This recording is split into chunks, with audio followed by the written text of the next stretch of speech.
Jake Morris sentit le vaisseau vibrer brutalement autour de lui.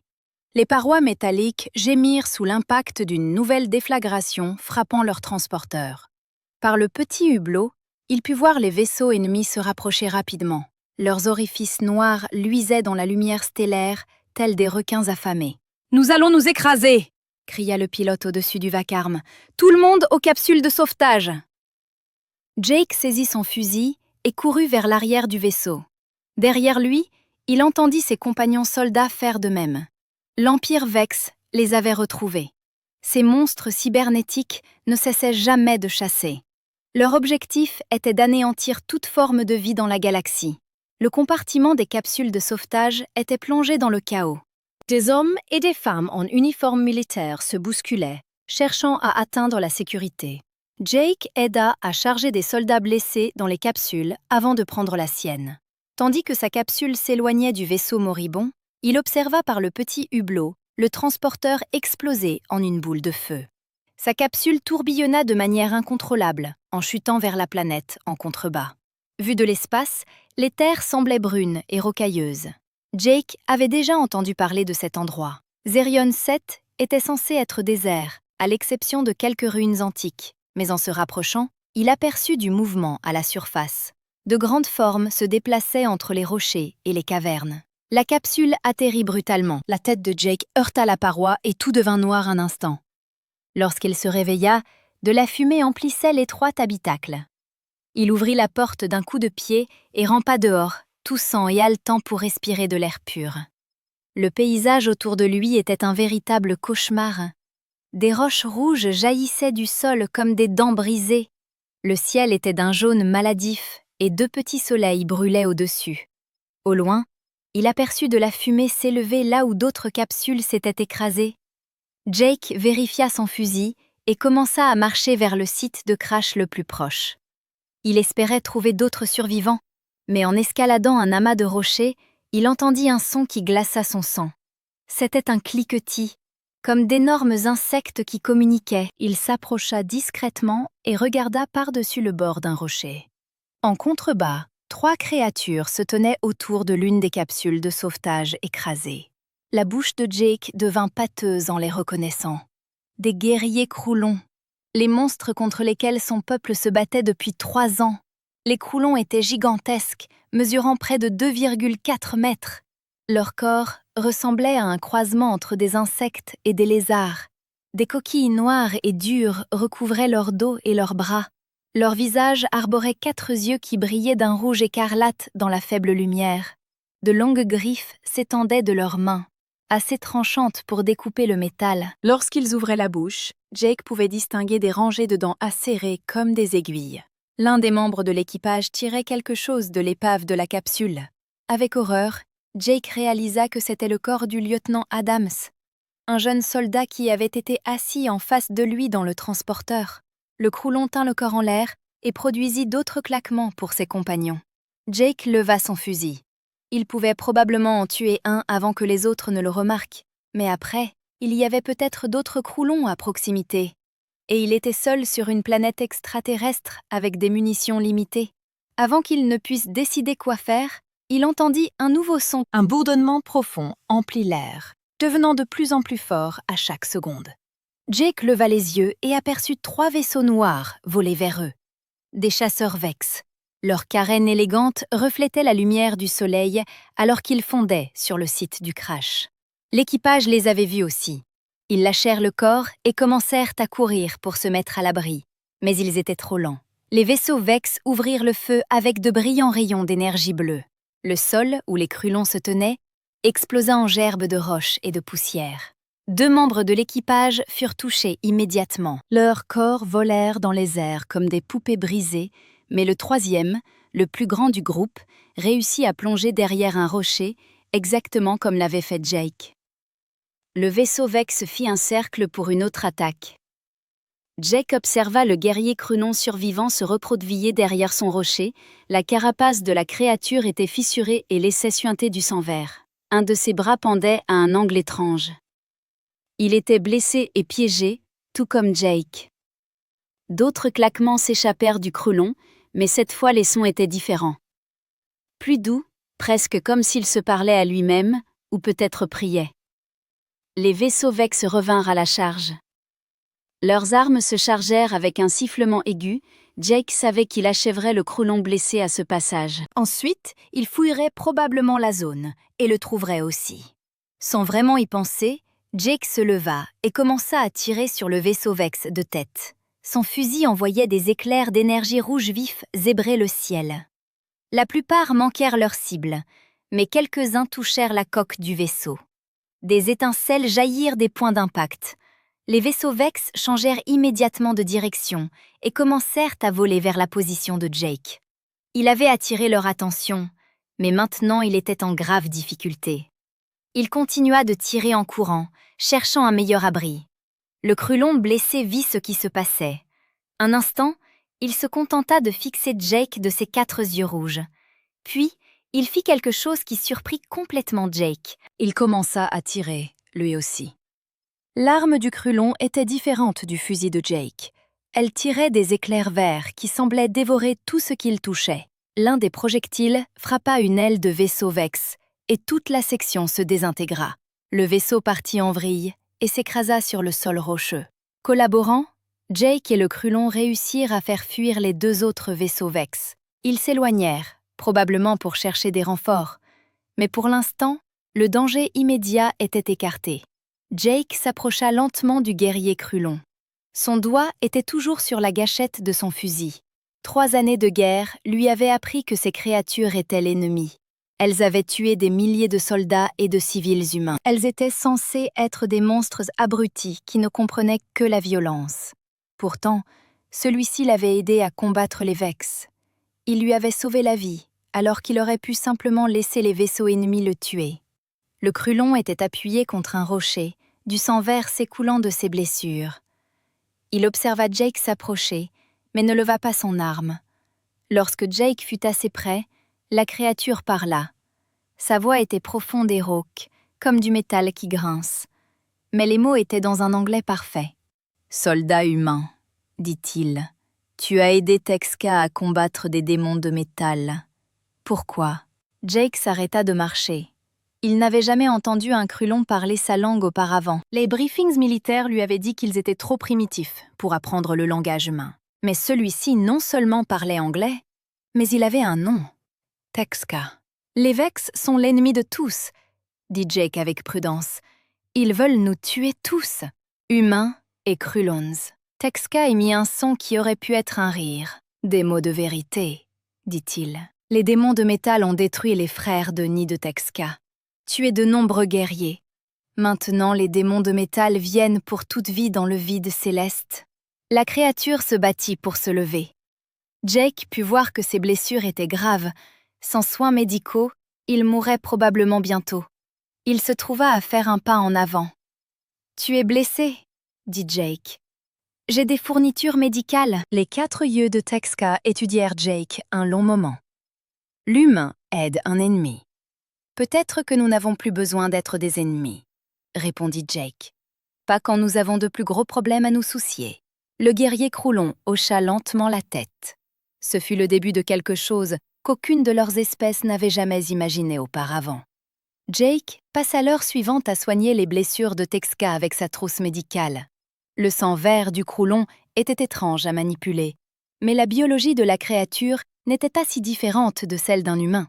Quand Jake eut fini, Texka était capable de se tenir debout et de marcher sans trop de douleur. « L'humain a des connaissances de guérison », dit Texka, fléchissant son bras blessé. « Bonne compétence pour le temps de guerre. Mon nom est Jake, dit-il. Pas seulement humain. »« Jake d'humain », répéta Texka, essayant le son. Texka s'en souvient. Ils marchèrent ensemble à travers le paysage rocheux, cherchant plus de survivants des 2 côtés. Jake apprit que le groupe de Texka combattait les Vex depuis des mois. Leur monde natal avait été détruit, et il ne restait que quelques milliers de Krulons vivant dans toute la galaxie. Les démons de métal sont venus de l'espace sombre, expliqua Texka alors qu'ils escaladaient un amas de rochers. D'abord, ils prennent les mondes machines, puis ils viennent pour les mondes vivants. Les Krulons se sont battus durement, mais pas assez. Jake hocha la tête. Les Vex avaient également attaqué des colonies humaines. Des planètes entières étaient devenues silencieuses du jour au lendemain. L'ennemi semblait avoir des vaisseaux et des soldats illimités. Il ne demandait jamais de reddition, ni n'essayait de négocier. Ils se contentaient de tuer tout sur leur passage. En fouillant les sites de crash, ils trouvèrent 2 autres survivants. Zixna était une guerrière Krulon, dont le visage était à moitié couvert de cicatrices. Elle était plus petite que Texka, mais se déplaçait comme un prédateur mortel. Lorsqu'elle vit Jake pour la première fois, elle leva son arme et commença à cliqueter furieusement vers Texka. « Elle veut me tuer », devina Jake. « Zixna a perdu son compagnon à cause d'armes humaines », expliqua Texka, beaucoup de colère dans son cœur. Mais Texka lui parla dans leur langage de cliquetis pendant plusieurs minutes. Finalement, Zixna baissa son arme. Elle foudroyait toujours Jake d'une haine évidente, mais elle n'essaya pas de l'attaquer. Le 4e membre de leur groupe était Kefro, un jeune Krulon mâle qui semblait à peine assez âgé pour combattre. Sa carapace était encore molle par endroits, signe de sa jeunesse, mais il était rapide et astucieux, capable de repérer le danger avant que quiconque ne le remarque. 4 guerriers contre l'armée Vex, dit Texka, alors qu'ils établissaient leur campement cette nuit-là. Pas de bons chiffres, convint Jake. Ils devaient trouver davantage de survivants ou trouver un moyen de quitter la planète. Mais leur équipement radio avait été détruit dans les crashs, et les Vex contrôlaient le ciel. Au cours des jours suivants, Jake apprit à combattre aux côtés des Krulons. Leur style de combat était très différent des tactiques humaines. Les guerriers Krulons comptaient sur leur armure naturelle et leurs griffes pour s'approcher des ennemis. Ils étaient incroyablement forts et rapides, capables de déchirer le métal à main nue. Mais ils avaient aussi des faiblesses. La pensée Krulon était très directe et simple. Ils préféraient charger leurs ennemis de front, plutôt que d'employer des ruses ou des pièges ingénieux. Lorsque Jake proposa des approches plus novatrices pour résoudre leurs problèmes, les Krulons parurent d'abord déconcertés. « Pourquoi ne pas attaquer de face ?» demanda Keith quand Jake suggéra de contourner une patrouille Vex. « Les guerriers montrent leur force au combat ouvert, parce qu'ils sont 20 et nous 4, expliqua Jake. Parfois, l'intelligence prime sur la force. Le premier véritable test de leur collaboration survint lorsqu'ils aperçurent un convoi de ravitaillement Vex traversant une vallée en contrebas de leur position. Jake dénombra 12 soldats ennemis et 3 véhicules de transport. L'équipage voulut alors dévaler la pente pour attaquer immédiatement. « Nous mourrons », déclara Jake d'un ton ferme. « Mais si nous œuvrons ensemble, nous pouvons l'emporter. » Il leur enseigna comment tendre une embuscade. Zixna et Kefro se cacheraient d'un côté de la vallée, tandis que Jake et Thex prendraient l'autre. Lorsque le convoi atteindrait le centre, Jake lancerait des grenades pour désorienter l'ennemi, puis l'équipage attaquerait des 2 côtés pendant que les Vex seraient désorganisés. « Un plan compliqué », commenta Thexa. « Mais ce Jake humain a un esprit astucieux. Nous tenterons la méthode humaine. » L'embuscade fonctionna à merveille. Les grenades de Jake détruisirent un des véhicules de transport et dispersèrent les soldats Vex. Les Krulons attaquèrent des flancs, utilisant leur vitesse et leurs griffes pour abattre les ennemis confus. En quelques minutes, l'intégralité du convoi fut anéantie. La sagesse de combat humaine est puissante, admit Zixna après coup. Elle n'appréciait toujours pas Jake, mais elle commençait à respecter ses aptitudes. 3 semaines s'écoulèrent. Leur petit groupe mena d'autres raids contre les positions Vex, toujours en s'appuyant sur les connaissances tactiques de Jake et les compétences de combat des Krulons. Ils détruisirent des dépôts de ravitaillement, des systèmes de communication et des patrouilles de reconnaissance. Chaque succès renforçait leur cohésion d'équipe. Jake commença à comprendre que les Krulons n'étaient pas les monstres irréfléchis qu'on lui avait décrits. Ils possédaient des émotions et des relations complexes. Ils accordaient une grande importance à l'honneur et à la protection de leur famille. Ils pleuraient leur mort et célébraient leur victoire. À bien des égards, ils étaient plus humains que certains humains que Jake avait connus. Un matin, alors qu'ils préparaient un nouveau raid, ils entendirent un bruit de moteur au-dessus de leur tête. Mais il ne s'agissait pas de vaisseau Vex. Jake reconnut immédiatement le son. « Un transport humain », dit-il, pointant le ciel. Une navette militaire cabossée volait à basse altitude au-dessus du terrain rocailleux. Jake pouvait distinguer des impacts de balles sur sa coque et de la fumée s'échappant d'un moteur. Le vaisseau cherchait un endroit pour atterrir. Jake saisit son pistolet de détresse et tira un signal rouge vif dans l'air. La navette changea de direction et se dirigea vers eux. Mais à mesure qu'elle approchait, Jake distingua des chasseurs Vex la poursuivant. Les vaisseaux ennemis tiraient sur la navette endommagée, cherchant à l'abattre. « Nous devons les aider », déclara Jake. Les 4 guerriers coururent vers le site d'atterrissage. La navette atterrit brutalement, son train d'atterrissage endommagé s'effondrant à l'impact. Jake vit des soldats humains sortir de l'épave. L'une d'elles était une femme portant les insignes de capitaine sur son uniforme. Les chasseurs Vex piquèrent pour attaquer la navette écrasée. Mais Jake et ses alliés Crunon étaient prêts. Ils avaient appris à collaborer au fil des semaines. Jake dirigea leurs tirs tandis que l'équipage utilisa ses puissantes armes pour abattre 2 des vaisseaux ennemis. Une fois le combat terminé, Jake courut vers les survivants humains. La capitaine aidait les soldats blessés à sortir de la navette. Elle leva les yeux en voyant Jake approcher, et son visage afficha un soulagement. « Dieu merci », dit-elle. « Je suis la capitaine Lisa Hayes. Nous fuyons les Vex depuis des jours. » Mais alors, elle aperçut les 3 guerriers Crulons derrière Jake. Son expression passa du soulagement à l'horreur. Elle leva son arme et la pointa sur Texa. « Éloignez-vous de ces choses !» cria-t-elle. « Ce sont l'ennemi. »« Non !» dit rapidement Jake, s'interposant entre Lisa et les Crulons. « Ils sont avec moi. Nous combattons les Vex ensemble. » Lisa le fixa comme s'il avait perdu la tête. « Ensemble, Jake.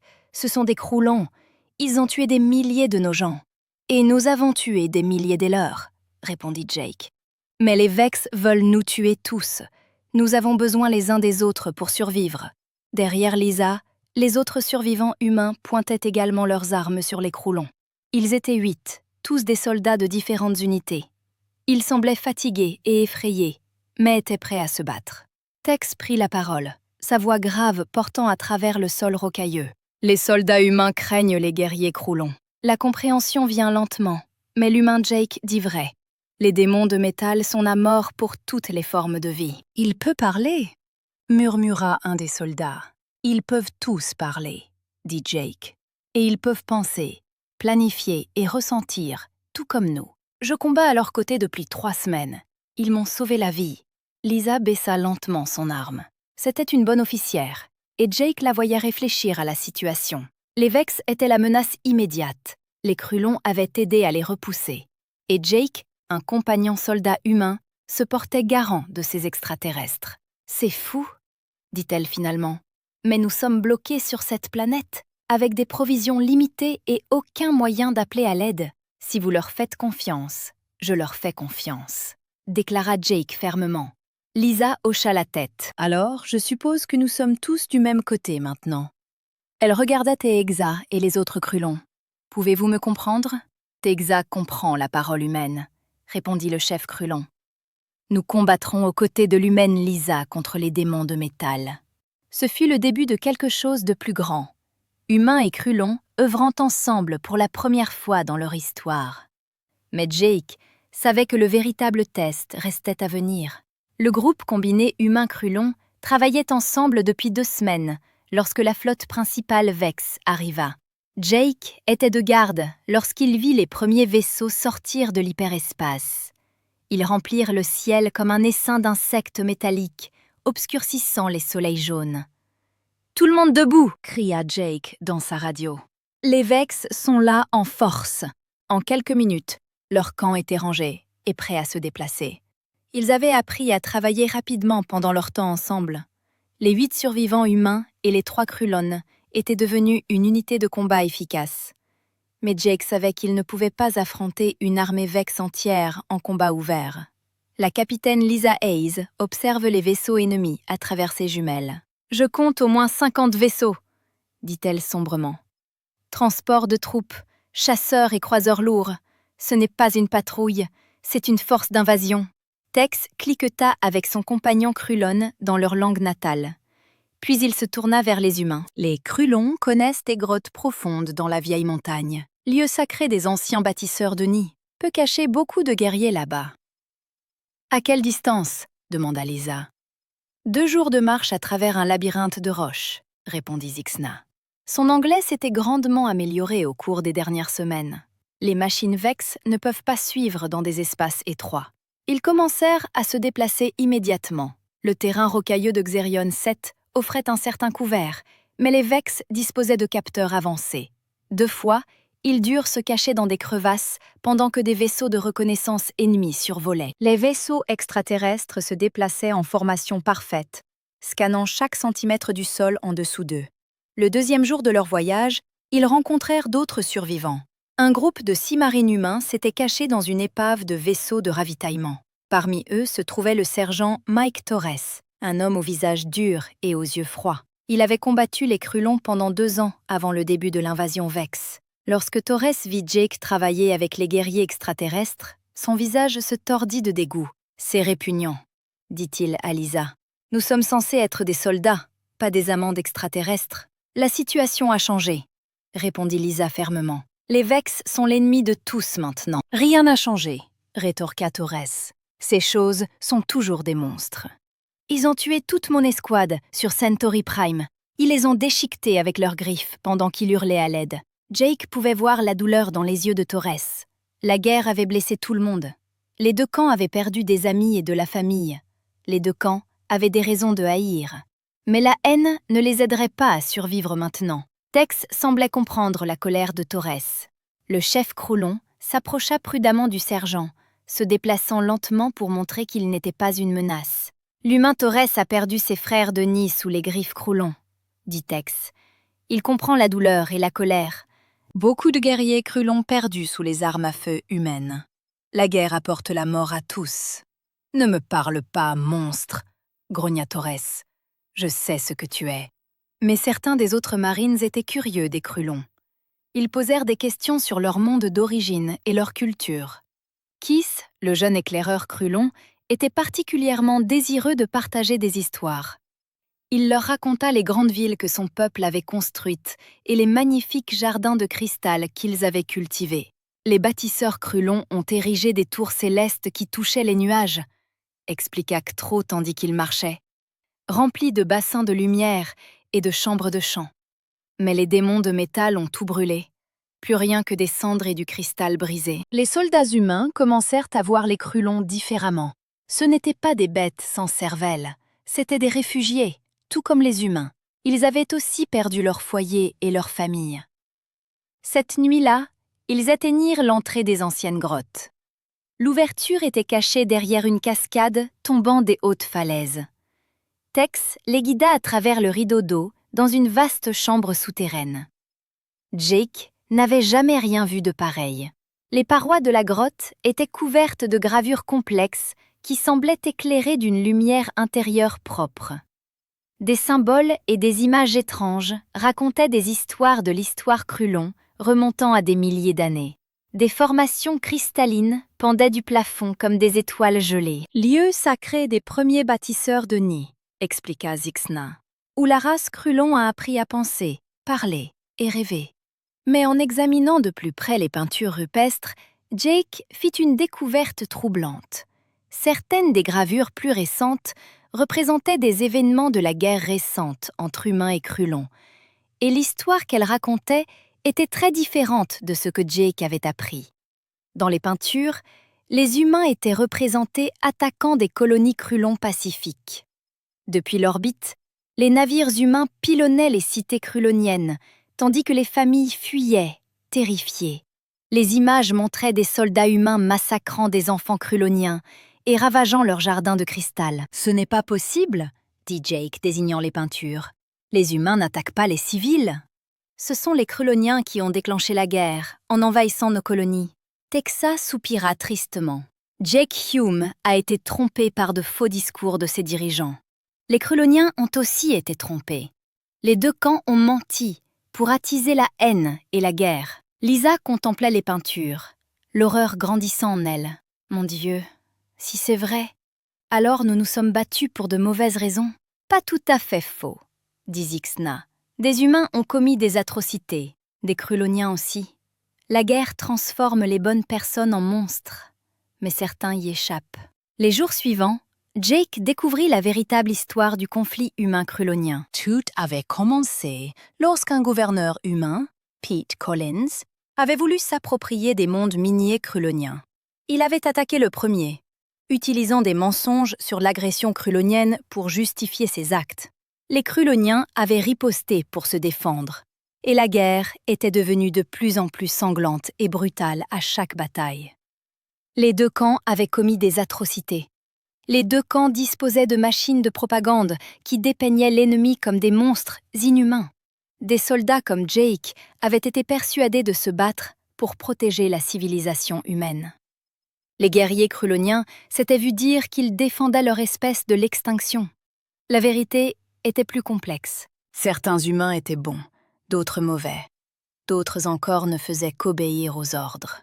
Il en allait de même pour les kruloniens. Les véritables monstres n'étaient pas les espèces extraterrestres. C'était la haine et la peur qui poussaient des peuples différents à s'affronter au lieu de collaborer. Mais Torres ne pouvait accepter cette vérité. Le sergent devint de plus en plus en colère et amer au fil des jours. Il refusa de travailler avec les kruloniens et tenta de convaincre d'autres Marines de se retourner contre eux. « Ils nous mentent !» dit Torres lors d'une vive dispute, utilisant leur ruse mentale pour nous apitoyer. « Ces créatures sont des tueurs nés. Elles nous trahiront dès qu'elles le pourront. »« Tu te trompes !» répondit Jake. « Je me suis battu à leur côté. Ils m'ont sauvé la vie plusieurs fois. Alors tu es un traître !» dit Torres froidement. Une honte pour l'uniforme. La situation s'aggrava lorsque les forces Vex découvrirent leur cachette. Les troupes ennemies commencèrent à explorer les grottes extérieures, se rapprochant chaque jour de leur position. Le groupe, combiné humain-krulonien, était piégé profondément sous terre, avec des réserves limitées de nourriture et d'eau. Jake remarqua que Torres passait beaucoup de temps seul, parlant dans son communicateur personnel. Interrogé à ce sujet, le sergent affirma qu'il essayait de contacter les forces humaines pour un sauvetage, mais quelque chose dans son comportement rendit Jake méfiant. Une nuit, Jake suivit Torres jusqu'à une partie isolée du réseau de grottes. Il observa avec horreur le sergent entrer en contact avec les forces Vex à la surface. Torres leur fournissait des informations détaillées sur l'agencement des grottes et l'emplacement des survivants. « Oui, je peux vous y mener directement », chuchota Torres dans son communicateur. « Mais je veux des garanties. Un passage sécurisé hors de cette planète pour moi et tout humain qui voudra venir. » La voix Vex à l'autre bout était froide et mécanique. « Votre espèce aura l'opportunité de servir. Ceux qui coopèrent seront préservés. Ceux qui résistent seront éliminés. »« Et les aliens ?» demanda Torres. « Tous les kruloniens seront éliminés. Ils n'ont aucune utilité. » Jake se sentit mal. Torres était prêt à sacrifier les guerriers kruloniens qui les avaient aidés à survivre. Le sergent complotait de trahir des alliés qui avaient combattu et saigné à leur côté. Mais avant que Jake ne puisse l'arrêter, Torres remarqua qu'il était observé. Le sergent se retourna, son arme déjà à la main. « Eh bien, dit Torres avec un sourire cruel. « L'ami des aliens veut jouer les espions. Désolé, Jake, je ne peux pas te laisser gâcher ça. » Torres leva son fusil pour tirer, mais Jake fut plus rapide. Il plongea sur le côté alors que le tir d'énergie sifflait à côté de sa tête. L'explosion résonna dans les grottes, alertant tout le monde du danger. En quelques secondes, humains et kruloniens accoururent vers le bruit des tirs. Ils trouvèrent Jake et Torres se battant au corps à corps dans le tunnel étroit. Le sergent était fort, mais Jake était désespéré. Il réussit à frapper le communicateur de la main de Torres avant d'être projeté contre la paroi de la grotte. « Il travaille avec les Vex !» cria Jake alors qu'il luttait pour se relever. « Il leur a dit où nous étions !» Lisa ramassa le communicateur tombé. La voix Vex continuait à se faire entendre, donnant des coordonnées pour l'attaque. Son visage devint blanc lorsqu'elle comprit ce qui se passait. « Espèce de salaud !» dit-elle à Torres. « Tu nous as tous vendus !» Torres rit amèrement. « J'ai vendu les aliens. Il y a une différence. Les humains peuvent encore survivre si nous sommes intelligents. Les kruloniens sont nos alliés, Lisa dit fermement. Les kruloniens sont des monstres, cracha Torres. Et quiconque se range du côté des monstres est un monstre aussi. Avant que quiconque ne puisse l'arrêter, Torres activa un dispositif de signalisation caché. Des fusées éclairantes jaillirent de l'entrée de la grotte, marquant leur emplacement exact pour les forces Vex. La trahison était complète. L'attaque Vex se déclencha quelques heures après le signal de Torres. Jake percevait leurs pas lourds résonner dans les grottes extérieures, tandis que les soldats ennemis s'enfonçaient dans l'antique sanctuaire krulonien. Le cliquetis métallique de leurs composants cybernétiques se mêlait au bourdonnement de leurs équipements de scan. « Combien sont-ils » murmura Lisa en vérifiant son arme. « Au moins 30, répondit Jake à l'écoute des sons. « Peut-être plus. » Il se déploie pour couvrir tous les tunnels. Dexa rassembla ses congénères kruloniens dans un coin de la chambre principale. Ils cliquèrent rapidement dans leur langue natale, planifiant leur défense. Mais Jake pouvait lire la tristesse dans leurs yeux rouges luisants. Le lieu sacré de leurs ancêtres allait devenir un champ de bataille. « Nous pourrions nous rendre », suggéra le soldat Andy Bell, l'un des jeunes Marines. « Peut-être trouver un arrangement. » « Il n'y a pas d'arrangement avec les Vex, » dit Zixna fermement. « Les démons de métal ne connaissent que la mort. Ils tueront toute vie ici. » Torres se tenait à l'écart du groupe, les mains liées derrière le dos. Même maintenant, il ne montrait aucun regret pour ce qu'il avait fait. « Vous êtes tous morts de toute façon, » déclara-t-il. « Au moins, j'ai essayé de sauver quelques vies humaines en m'en sacrifiant d'autres, » répondit Jake avec colère. « Ce n'est pas sauver des vies, c'est juste choisir qui meurt. » Les premiers soldats Vex apparurent à l'entrée de la chambre. C'étaient de grandes figures minces, recouvertes d'une armure noire et d'un plan cybernétique. Leurs visages étaient dissimulés derrière des visières rouges lumineuses qui scannaient constamment à la recherche de cibles. Chacun portait un fusil à énergie, capable de percer la roche solide. « Organisme vivant détecté », annonça le soldat Vex en chef d'une voix mécanique. « Préparez-vous à l'élimination !» Le combat éclata immédiatement. Jake et les marines humains se mirent à couvert derrière les formations cristallines, tandis que les kruloniens chargeaient en poussant leurs cris de guerre traditionnels. L'ancienne grotte fut remplie du bruit des armes énergétiques et du fracas de la pierre qui se brisait. Ktro fut le premier à tomber. Le jeune éclaireur krulonien tenta d'utiliser sa vitesse pour s'approcher des soldats Vex, mais leur système de ciblage était trop précis. 3 tirs d'énergie le touchèrent à la poitrine et il s'effondra près de l'entrée de la grotte. Sa carapace molle, encore signe de sa jeunesse, était brûlée et fumante. « Ktro !» hurla Zixna. La guerrière s'était attachée au jeune éclaireur pendant leur temps passé ensemble. Elle se battit avec plus de férocité encore, taillant en pièces 2 soldats Vex avec ses griffes avant d'être elle-même touchée. Jake observa ses amis extraterrestres tomber et sentit la rage monter en lui. Ce n'étaient pas des monstres qui mouraient, c'étaient des êtres. Des êtres courageux qui lui avaient fait confiance et s'étaient battus à ses côtés, et maintenant ils payaient le prix de la trahison de Torres. Davantage de soldats Vex affluèrent dans la chambre. Leur supériorité numérique et leurs armes avancées submergeaient les défenseurs. Jake vit le soldat Bell se faire prendre à découvert et faucher par les tirs ennemis. Le jeune marine était impatient de rentrer chez lui pour retrouver sa petite amie. Maintenant, il ne quitterait jamais cette grotte. « Nous devons battre en retraite !» cria Lisa par-dessus le vacarme de la bataille. « Retirons-nous dans les tunnels les plus profonds !» Mais en se repliant, Jake réalisa quelque chose d'horrible. Les Vex ne cherchaient pas seulement à les tuer rapidement.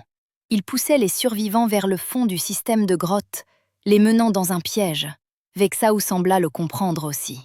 « Les démons de métal ont un plan », dit-il alors qu'il courait à travers les passages étroits. « Bloquer toutes les voies d'évasion. Faire une boîte de mort pour la bataille finale. » Ils atteignirent une impasse dans la partie la plus profonde de la grotte. D'anciennes écritures kruloniennes recouvraient les murs ici, narrant des histoires de grands héros et de nobles sacrifices. Il semblait approprié que leur dernier bastion se trouve en ce lieu. Seulement 7 survivants restaient. Jake, Lisa et 3 autres marines représentaient ce qui restait des forces humaines. Texka et Zixna étaient les seuls kruloniens survivants. Torres était toujours avec eux, bien que Jake se demanda pourquoi il prenait la peine de garder le traître en vie. « Au moins 60 Vex entre nous et la sortie », dit Lisa d'un front sombre. « Il nous reste peut-être 20 munitions au total. » Les Vex n'attaquèrent pas immédiatement. Au lieu de cela, ils établirent un périmètre et attendirent. Jake pouvait les entendre parler de leur voix mécanique, coordonnant leur assaut final. Il voulait s'assurer qu'aucun des organismes ne s'échapperait. Une nouvelle voix résonna dans les grottes, plus forte et plus autoritaire que celle des soldats ordinaires. « Je suis le général Vorak de l'Empire Vex. Vous êtes encerclés et vaincus, mais je propose des conditions. » Le général Vex apparut à l'entrée du tunnel. Il était plus grand que les autres soldats, avec des modifications cybernétiques plus étendues. La moitié de son visage était en métal, avec des capteurs lumineux là où son œil gauche aurait dû être. Quand il parla, sa voix avait un écho étrange, comme si elle provenait de haut-parleurs à l'intérieur de sa gorge. « Les Crouloniens seront exterminés », annonça Vorak. « Ce n'est pas négociable. Leur espèce s'est révélée trop violente pour servir notre empire. Mais les humains démontrent un potentiel certain. Vous êtes capable de penser et de vous adapter. Vous pourriez être utile. » L'estomac de Jake se noua. Le général leur offrait d'épargner les humains s'ils abandonnaient leurs cruels alliés. Ceux qui se rendront maintenant seront conduits dans des centres de traitement, poursuivit Vortak. Vous serez modifiés pour servir notre empire. Vos esprits resteront en grande partie intacts. Vous vivrez d'une certaine manière. Et ceux qui ne se rendent pas, demanda Lisa, ils seront éliminés avec les animaux extraterrestres. Torres intervint aussitôt. Je me rends.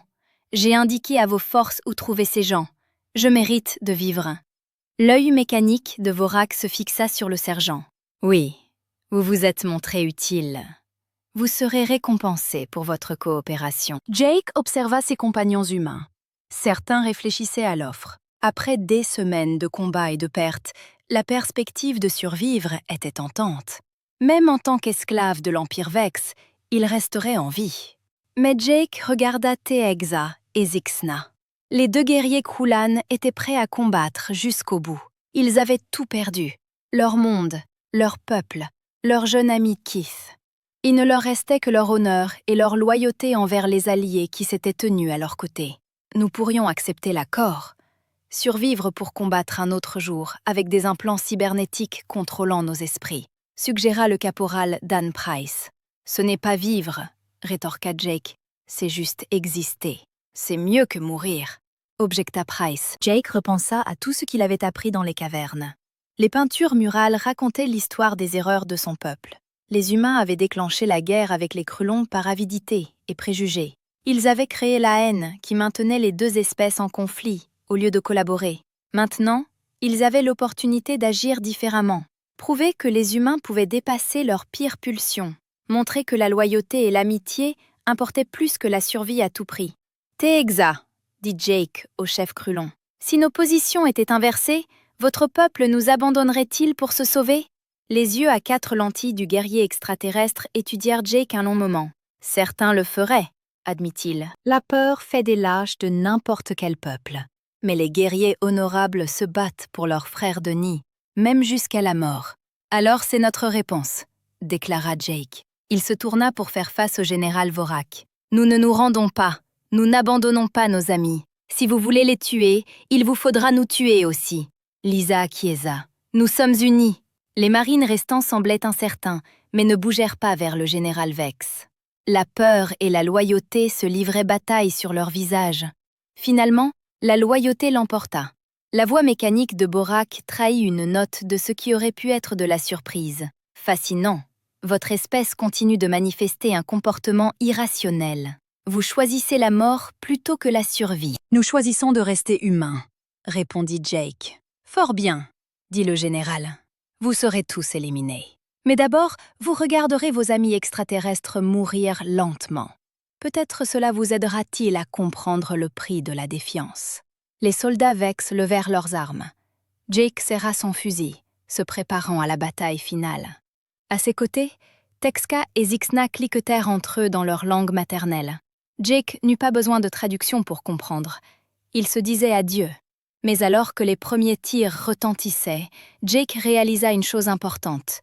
La trahison de Torres avait révélé la vraie nature des deux espèces.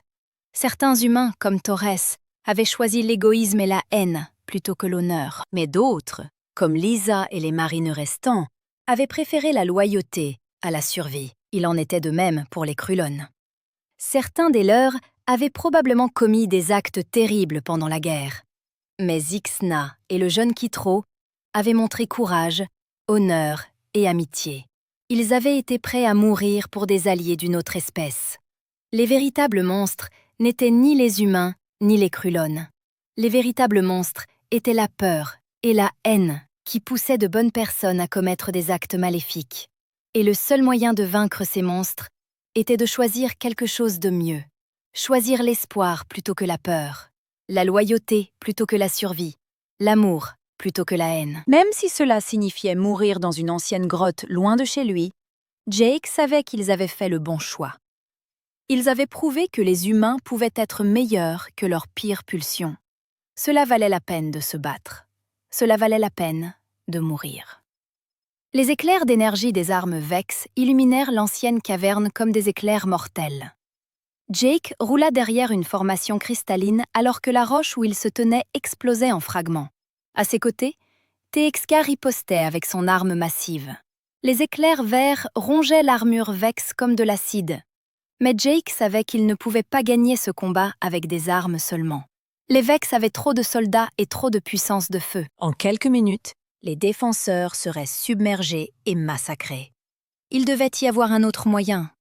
Alors qu'il rechargeait son fusil, Jake remarqua quelque chose concernant la structure de la caverne. Les formations cristallines n'étaient pas de simples décorations. Elles faisaient partie du système de support de la caverne. Si suffisamment d'entre elles étaient endommagées, la chambre entière pourrait s'effondrer. Mais cela tuerait tout le monde à l'intérieur, amis et ennemis confondus, à moins qu'il n'y ait un moyen de contrôler l'effondrement. Jake étudia les anciennes écritures Krulon sur les murs. Il ne pouvait pas lire les symboles, mais les images racontaient une histoire claire. Les bâtisseurs originels de ce lieu avaient créé un système de tunnels et de chambres qui pouvaient être scellés en cas d'urgence. Il y avait des passages cachés qui menaient à d'autres parties du réseau de cavernes. « Texa !» cria Jake par-dessus le bruit de la bataille. « Le vieux tunnel derrière l'hôtel, fonctionne-t-il toujours ?» Le chef Krulon comprit immédiatement. « Oui. Ancienne voie d'évacuation mène aux cavernes de surface, mais le mécanisme est vieux, pourrait ne pas fonctionner. »« C'est notre seule chance !» répondit Jake. « Peux-tu faire passer tout le monde par le tunnel ?»« Et toi ?» demanda Lisa, tirant sur un soldat Vex qui tentait de les flanquer. « Quelqu'un doit rester pour déclencher l'effondrement, » dit Jake. « Vous donnez le temps de vous échapper. »« Pas seul, » déclara Zixna. La guerrière Krulon avait été blessée lors du premier échange de tirs, mais elle continuait de se battre. Zixna reste avec Jake l'humain. L'honneur l'exige. La voix mécanique du général Vorak résonna dans la chambre. Assez. Toutes les unités. Avancez et éliminez les organiques. Plus de retard. Les soldats Vex avançaient en formation parfaite. Leurs visières rouges balayaient les lieux, ciblant les défenseurs. Jake savait qu'ils avaient peut-être 30 secondes avant que l'ennemi n'atteigne leur position. « Allez-y », dit-il aux autres. « Rejoignez le tunnel. » Lisa hésita un instant, puis hocha la tête. Elle mena les Marines survivants vers le passage caché, tandis que Texa assurait un tir de couverture. Le chef Krulon regarda Jake avec ses 4 yeux rouges. « Jake l'humain a été un bon frère, Denis, » dit Texa. « Les Krulons s'en souviendront. »« Souvenez-vous de nous deux, » répondit Jake en jetant un coup d'œil à Zixna. La guerrière s'était positionnée pour garder l'entrée du tunnel, ses griffes déployées et prête pour le combat rapproché. Mais alors que Jake se préparait à déclencher l'effondrement de la caverne, il eut une idée folle, désespérée, qui pourrait sauver tout le monde. Et si, au lieu de simplement faire s'écrouler la chambre, il pouvait faire quelque chose de plus?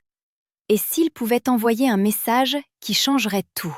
Jake activa son communicateur d'urgence et le configura en diffusion sur toutes les fréquences. Il ne savait pas si quelqu'un l'entendrait, mais il devait essayer. « Ici le lieutenant Jake Morris de la force de défense Terran, » dit-il dans l'appareil. « Je diffuse depuis Xerion 7.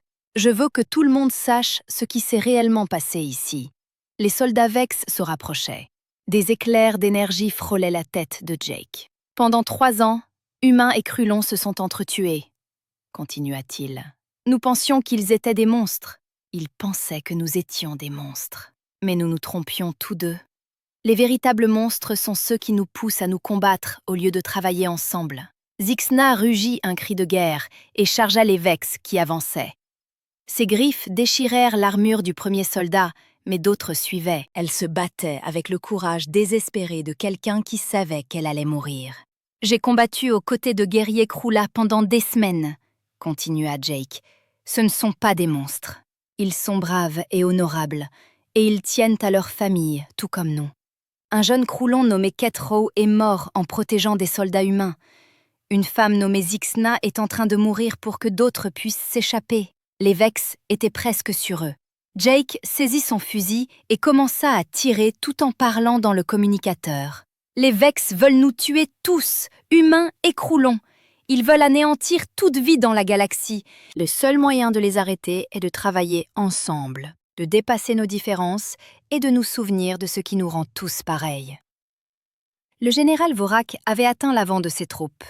Le général cybernétique leva son arme et visa directement Jake. « Tes paroles sont insignifiantes, organique. Ton espèce servira ou mourra. »« Non, » dit Jake fermement. « Nous ferons autre chose. Nous choisirons d'être meilleurs. » Le général appuya sur la gâchette. Mais avant que le rayon d'énergie n'atteigne Jake, Zixna se jeta entre eux. L'explosion la frappa en pleine poitrine et elle s'effondra au sol. Dans son dernier souffle, elle cliqueta quelque chose en langue Krulon qui ressemblait à une prière. Jake sentit la rage et le chagrin envahir son cœur. Un autre ami était mort à cause de la haine et de la peur, mais son sacrifice lui avait donné le temps nécessaire. Il activa l'ancien mécanisme d'effondrement de la caverne et plongea vers le tunnel caché. La chambre explosa en une pluie de roches et de cristaux. Des tonnes de pierres s'écrasèrent sur les soldats Vex, les écrasant instantanément. Le dernier cri du général Vorak fut coupé court, alors que le plafond s'effondrait au-dessus de lui. Jake atteignit le tunnel de justesse avant que l'entrée ne soit scellée par les débris. Il rampa à travers le passage étroit, suivant les bruits de ses compagnons survivants devant lui. Derrière lui, l'ancien sanctuaire Krulon fut enseveli à jamais. Ils émergèrent d'une ouverture de caverne cachée de l'autre côté de la montagne, alors que les soleils jaunes s'inclinaient vers l'horizon, inondant le paysage rocheux de teintes orangées et rouges. Jake dressa le bilan des survivants. Lisa et deux Marines avaient échappé aux flammes, tandis que Thex, bien que blessé, était toujours en mesure de marcher. C'était tout ce qui restait de leur expédition. « Quelqu'un a-t-il capté la diffusion » demanda Jake. « Je l'ignore » répondit Lisa. Les Vex avaient probablement brouillé la plupart des signaux, mais peut-être qu'une partie avait réussi à passer. Ils en eurent la confirmation le lendemain, lorsque des vaisseaux inattendus commencèrent à apparaître en orbite autour de Xerion 7. Or, il ne s'agissait pas de vaisseaux Vex. Les flottes humaines et Krulon avaient toutes deux reçu la transmission de Jake, et ces paroles avaient provoqué un changement inattendu. Le capitaine Amy Foster, aux commandes du cuirassé humain le Liberty, avait initialement pour mission d'engager la flotte Krulon à son arrivée. Au lieu de cela, elle établit la communication avec les vaisseaux extraterrestres. « Ici le capitaine Foster, de la force de défense Terran », transmit-elle. « Nous avons été informés des événements à la surface, de l'alliance forcée entre humains et Krulon contre les Vex. Peut-être est-il temps d'essayer la même approche ici-haut. » Le chef de guerre Krulon, Nexor, répondit sans délai. Les guerriers Krulon reconnaissent la vérité dans les paroles humaines. Les démons de métal sont ennemis de toute vie. La flotte Krulon s'unit à la flotte humaine pour la grande bataille. S'ensuivit la toute première opération militaire conjointe entre l'humanité et les Krulon.